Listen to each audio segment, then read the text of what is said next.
ঢাকার বসুন্ধরা শপিং কমপ্লেক্সে অবস্থিত স্টার সিনেপ্লেক্সে গতকাল আয়োজন করা হয় ইফতার অনুষ্ঠানের। নতুন শাখা চালুর ঘোষণা দিয়েছে প্রতিষ্ঠানটি।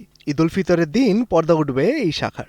ইফতার আয়োজনে স্টার সিনেপ্লেক্সের মিডিয়া ও মার্কেটিং বিভাগের এজিএম মেজবাউদ্দিন আহমেদ জানান, ঈদুল ফিতরে নারায়ণগঞ্জে চালু হচ্ছে তাদের নতুন শাখা। শহরের জালকুড়িতে অবস্থিত সীমান্ত টাওয়ারে ঈদের দিনই শুরু হবে এর কার্যক্রম। তিনি আরও জানান, বড় শহরের পাশাপাশি ধাপে ধাপে জেলা ও উপজেলা পর্যায়েও স্টার সিনেপ্লেক্স সম্প্রসারণের পরিকল্পনা রয়েছে।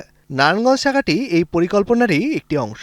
আজকের আয়োজন তো আমরা এই দিনটার জন্য অপেক্ষা করি। প্রতি বছর যে সাংবাদিক ভাইদের সাথে আমরা একসাথে বসে ইফতার করব, পাশাপাশি বসে মুভি দেখব। তো এইবারে আমরা তো এই আয়োজনটা করছি, পাশাপাশি একটা সুসংবাদ দিচ্ছি। আমরা নারায়ণগঞ্জে আরেকটি ব্রাঞ্চ ওপেন করছি, যেখানে 3টা হল থাকবে এবং এটা অত্যাধুনিক সাউন্ড সিস্টেম প্রযুক্তিতে করা।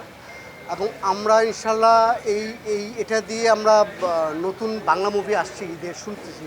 আমরা চাবো যে বাংলা মুভি এখানে দর্শক প্রচুর চাহিদা আছে নারায়ণগঞ্জে, সো সেখানে বাংলা মুভি দিয়ে আমরা শুরু করতে চাই। নারায়ণগঞ্জের একটা নতুন শাখা বাংলাদেশের বাংলা মুভি দিয়ে আমরা শুরু করতে। ফলের নির্যাস ও দুধের সমন্বয়ে পোলার টর্নেডো গ্রিন অ্যাপল আইসক্রিম। মন ভালো থাক। দীর্ঘদিনের একটা প্রত্যাশা ছিল নারায়ণগঞ্জবাসীর জন্য, নারায়ণগঞ্জে একটা নতুন ব্রাঞ্চ করা হোক। সো আমরা শেষ মুহূর্তে নারায়ণগঞ্জবাসীর এই প্রত্যাশা পূরণ করতে যাচ্ছি এবং আশা করি তাদের আর এই কষ্ট করে ঢাকা শহরে এসে মুভি দেখতে হবে না। আর নারায়ণগঞ্জে বসেই সেম ওই ফ্লেভারে পাবে বাংলা মুভির। এই করোনার পর থেকে আমাদের এমন অবস্থায় বাংলা মুভির দর্শক একটা তৈরি হয়ে গেছে, প্রচুর দর্শক তৈরি হয়ে গেছে, বিশেষ করে ঈদ কেন্দ্রিক হয়ে গেছে, যেটা খুব বেশি ভালো প্র্যাকটিস না। ঈদের বাইরে তেমন মুভি রিলিজ হয় না, তবে ঈদে প্রচুর বাংলা মুভির দর্শক থাকে।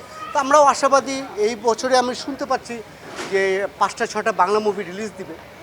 কারোর সাথে আমাদের কোনো অফিসিয়ালি এগ্রিমেন্ট হয়নি, তবে আমরা আশাবাদী সবগুলা মুভি মোটামুটি যেটা আমাদের সিনেপ্লেক্সে চলার মতো মুভি আমরা চালাবো এবং দর্শকের প্রচুর ডিমান্ড আছে আমাদের বাংলা মুভির। সো আশা করি দর্শক এইবার ঈদেও একটা ভালো কিছু হবে বাংলা মুভি ইন্ডাস্ট্রি।